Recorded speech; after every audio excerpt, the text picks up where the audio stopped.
Who's that? In this episode of Chris Goes Exploring, we get a puppy dog. We buy a caravan, and we come up with a plan to see us back on the east coast of Australia, where we actually want to be.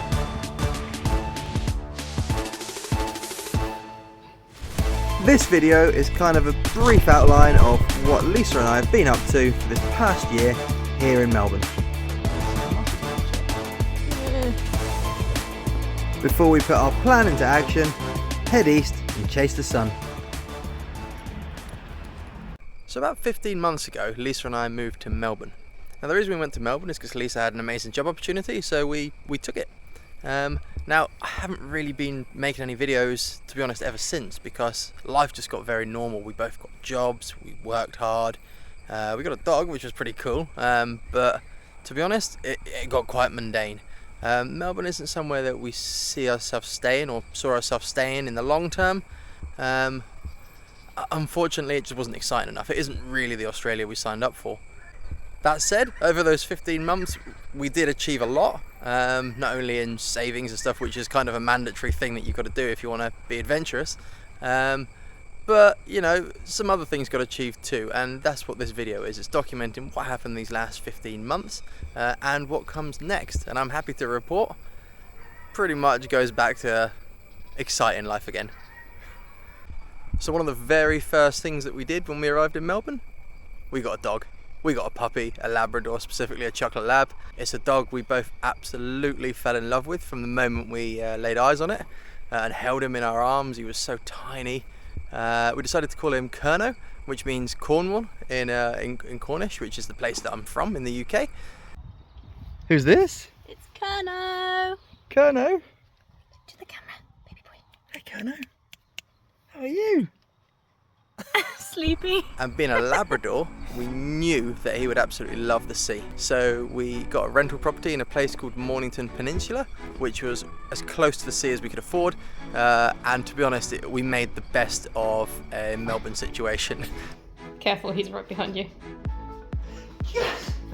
Yes! Is this yours? Whose is this? Is this yours? You're gonna love that. That's gonna be your favourite toy.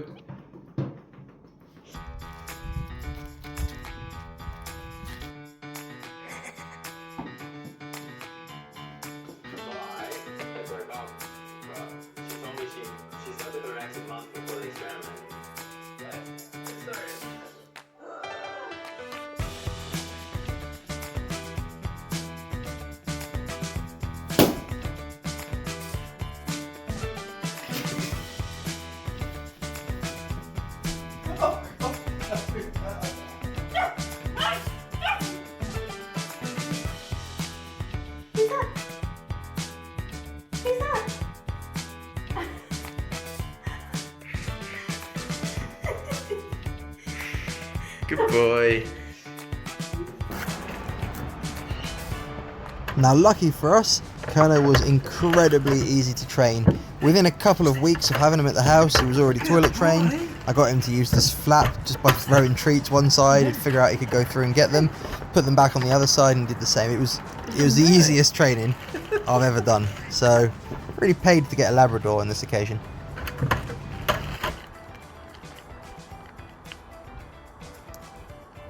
Kernow. Good boy. In Australia, it's recommended to wait about 2.5 months, maybe 3 months before your dog gets its final vaccine, and then you have to wait a couple of weeks after that before they're properly allowed to socialise with all the other dogs. When he was about 3 months old, we signed him up to puppy school, which was just a chance for him to learn some of the basic commands, but to be honest, we kind of already taught him them, but mainly so he could get used to being around other dogs.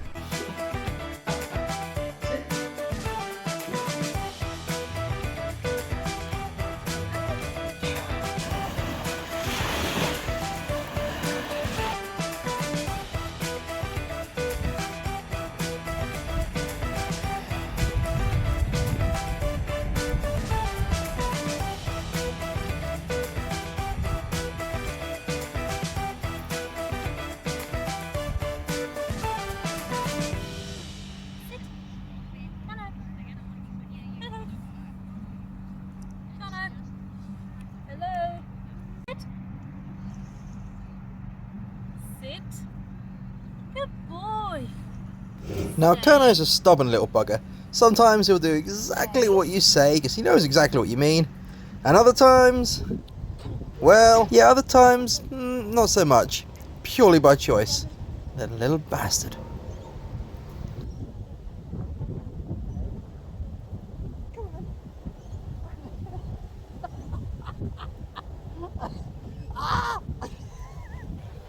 Sit! Sit! Sit!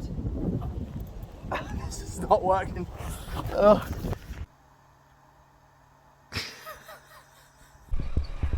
At this point, we already knew we weren't going to be staying in Melbourne for the long term, so we had to start putting a plan together. The way that Lisa and I work, we make like plans in the sort of 12-month in advance area, and just chip away at the steps. And then eventually, by the time those 12 months are up, you're kind of in a position where you're ready to actually action your plan. And it seems to work pretty well for us.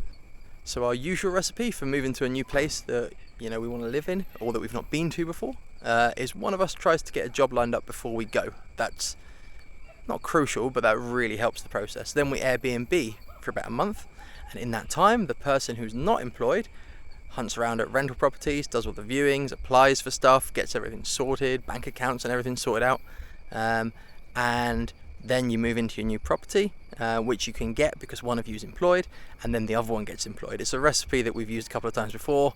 Seems to work pretty well for us.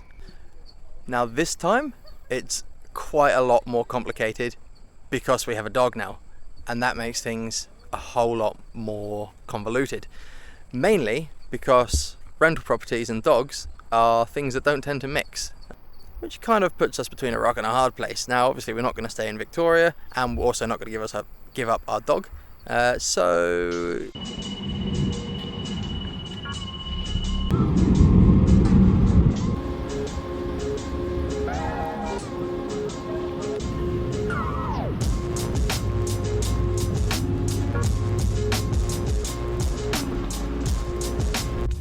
if you remember back to when we were in Lennox Head last, and we were sat on the cliffs and we were looking out and we were like, we'd love to be here, but we can't make it happen. This is a long-term goal. Hopefully we could be here in the future. Well, today we're on a ferry heading to the other side of Port Phillip Bay in Melbourne to go and have a look at a caravan. And if this caravan turns out to be good, that gives us the option to commence the next part of our plan, which is moving back to the sun. So hopefully this is good.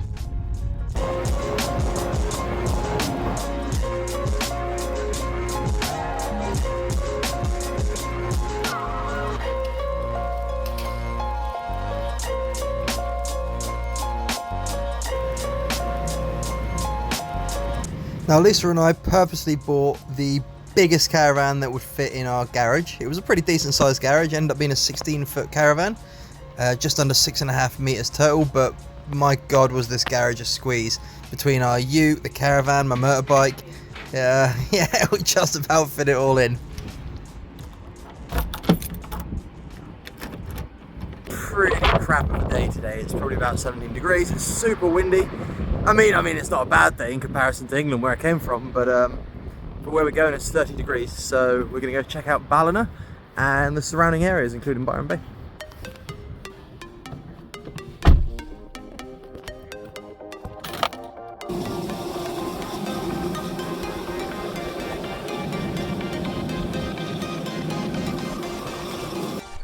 Now being back in New South Wales and South Queensland, we kind of, we already knew it, but we just like reaffirmed of ourselves that this is the area that we love, like this East Coast. It's kind of the reason we moved here in the first place. Like yes, when we came here this time we started in Perth, but that's because we didn't want it to be the one that got away. We wanted to check it out. The East Coast is really where our hearts are. So this just kind of backed that up. We backed up what we already knew. How cool is that?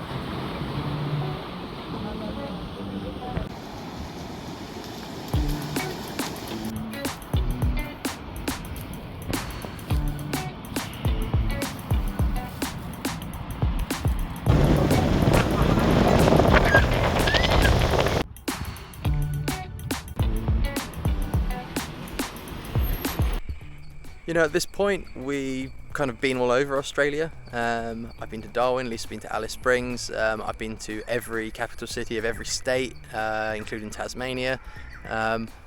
You know, I've driven from Perth up to Exmouth, around the coast, all the way up to Noosa Heads at this point. Foreshadowing, but I ended up driving all the way up to Port Douglas, but that comes in the next video. We've seen a lot of the country, and you know, northern New South Wales is a stunning place, as is Queensland. And we're kind of torn between those two places because we sort of love them equally. So at this point in time, the northern New South Wales was kind of, that was where our heart was. The sea is warm, the weather is nice, it's not too humid, it doesn't ever get cold. Beautiful nature, waterfalls, we really liked it. The weather seems to be constantly somewhere between 20 and 30, which is pretty livable if you ask me. But because it ticks so many boxes for us, it kind of also ticks them for other people too. And the drawback there being house prices. Oh my God, are house prices in these places that you'd really want to be on the coastline. Oh my God, are they expensive. But whatever, I can't do anything about it, so I've just got to roll with it. But that said, after getting a taste of the sun up here in Ballina and Alstonville area, we knew that we needed more of this, and we needed to get out of Melbourne, and we needed to get to what I like to call the real Australia. You know, the beaches, surfing, the constant sunshine, the reason we came here, you know? Now in fairness, we don't really want another rental. We have the money saved up for a house deposit now, finally, and we kind of want to make tracks on that. The problem is we don't know where exactly. Like, our area that we're looking at is pretty big. Now the caravan that we ended up buying to sort us over until we buy a house is 2002, but it looks like it was from the 1980s. Like, the interior is exactly how you imagine an old caravan to be. You know, the clientele was much older people, and the interior reflects that. Not only that, but like it doesn't have like a modern battery. It's just got like an old school crappy battery. It's got like halogen bulbs, which are ridiculously inefficient. There's no aircon, which we're going to need if we're in, you know, up the east coast. And obviously we're two people and a dog, and the caravan isn't set up for that. So we completely renovated the whole thing. We stripped out everything, and we basically built it from the ground up. We also replaced the brakes, redid all the electrics. Went pretty crazy on this one, but it kept me busy. Now throughout this build we kept chopping and changing ideas. Lisa ended up completely reupholstering all the sofa. We put laminate floor down. We pimped up the fridge with vinyl. We decided that was a bad idea. We just replaced the fridge. We fit office space for Lisa. We fit air conditioning. We fit a little toilet. We went absolutely mental. But the finished product was awesome and totally worth the time. Now don't get me wrong, I talk a lot of crap about Melbourne. I don't really like the city. I don't really like cities. There is some really nice national parks in Victoria. One is called Wilson's Prom, or Wilson's Promontory, or something like that. It's amazing, like 100% worth a visit if you're in the area. It's one of my favourite national parks in Australia. So in between working and renovating the caravan, we did make the most of the area that we lived in. There's a lot of amazing places nearby. We live just 10 to 15 minutes away from some stunning beaches down the backside of the Mornington Peninsula. There were loads of footpaths and places to explore and hike and stuff like that, and it was pretty damn good all year round. Even when it was cold, like it is here, it looks warm, so I mean, yeah, points for that I suppose. But honestly, it's pretty stunning, but so is all of Australia. So because we were prioritising working so much, we were sort of neglecting our puppy dog. Well, we weren't neglecting him because we signed him up for something called puppy daycare, which basically is as exactly as it says on the tin. You pay $50, $60, whatever it costs. You drop him off before work. He has an amazing time with all the other dogs. You pick him up in the afternoon. He's absolutely knackered. He's had the best time of his life, and he sleeps it off for the next 2 days. Lunches, you can swimming and running and swimming, all the best stuff. They're so excited to see each other. Had to separate them for the lunch break because they don't know when to stop. And he is Devo. Aren't you? So I'm an animal lover, but Lisa really loves animals. Like, really loves animals, and we live near to an Australian wildlife sanctuary called Moonlight Sanctuary. So we got an annual pass. It's about a 10 to 15 minute drive away, so whenever we got the chance we went there. And it's basically a zoo specialising in Australian wildlife, excluding crocodiles. No crocodiles there, but pretty much everything else. Breakfast is served, guys. These guys are called grey kangaroos and are super common in the south and most of Australia, to be honest. In the north you get red kangaroos, and in the outback big reds, which are huge.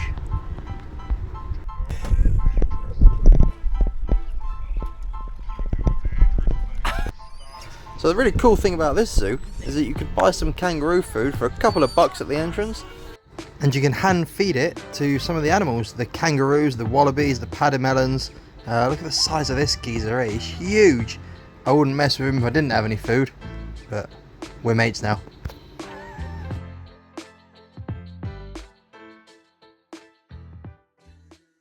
It's a good job you're so friendly. Otherwise I'd probably shit myself. Now, an annual pass for this zoo was the same as 2 individual tickets. Good boy. So it was incredibly good value. Considering we lived about 10 to 15 minutes away, we went more than twice. We went a shitload more than twice. This place was great.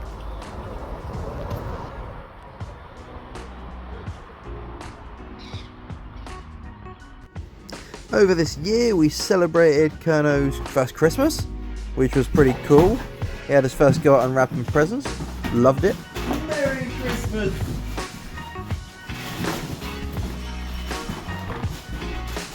And we celebrated his first birthday and gave him some more presents, which he still loved.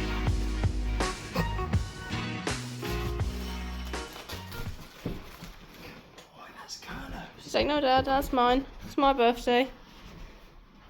That's Kernow's. Good boy. Want a treat? So what comes next for Chris Goes Exploring? Well, we're just about to leave. The caravan is completely done up, completely modernised. It's got aircon in it. It's got everything. It's got It's got an office space for Lisa. Like it's ready to rock. As are we. We are selling or have sold like everything big that we own, apart from the essential things that we want to keep. And though we have a destination in mind, northern New South Wales, just below Gold Coast, we are extremely tempted to just keep going, go all the way up the East Coast right to the top, find the place that best suits us, and wherever that is, turn around and go back to it.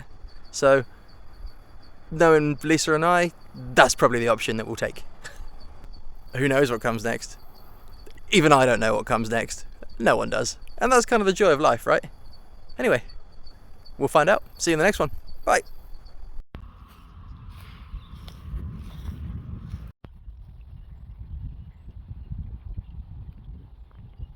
Bye-bye. Bye bye.